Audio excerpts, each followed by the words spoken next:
Mheshimiwa Spika wa Baraza la Wawakilishi Zanzibar ambaye pia ni mlezi wa CCM mkoa wa Singida amesema hayo kwenye maadhimisho ya miaka 49 ya Chama cha Mapinduzi kwenye kijiji cha Kinyagigi halmashauri ya wilaya ya Singida.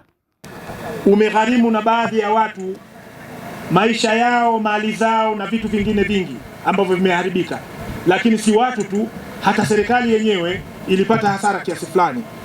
Sisi tunachoshukuru, Singida hakuna hata kijiti kilichokatika,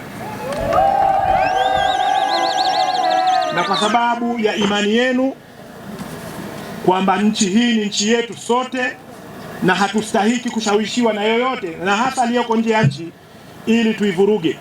Kwa hiyo asanteni sana sana sana wana Singida kwenye kulisimamia hilo. Awali akitoa salamu za mkoa wa Singida, mkuu wa mkoa wa Singida Halima Dendego anaeleza mafanikio yaliyofanyika mkoani Singida katika kipindi hiki cha serikali ya awamu ya 6.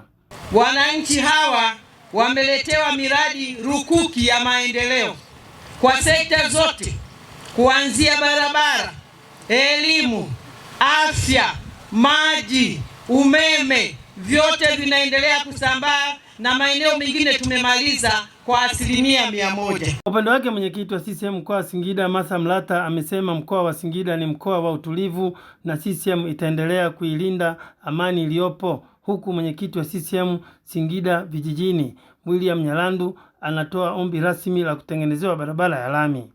Na tumeendelea kuchagua amani. Tumemchagua Mama Samia, tunamwamini.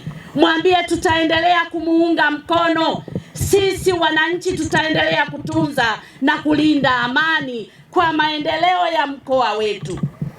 Ombi letu wana Singida, pamoja na ile barabara ya pili inayotoka mjini Singida kwenda kupitia Ilongero makao makuu ya jimbo letu.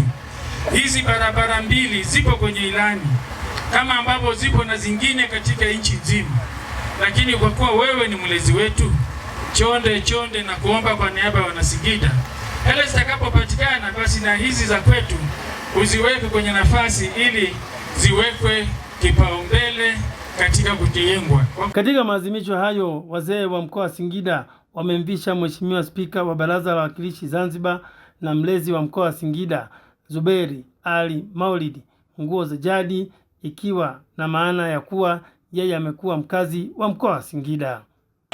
Kutoka hapa katika shamla za kilele cha miaka 49 ya kuzaliwa kwa Chama cha Mapinduzi mkoani Singida, ni mimi Elisante Mkumbo wa ITV.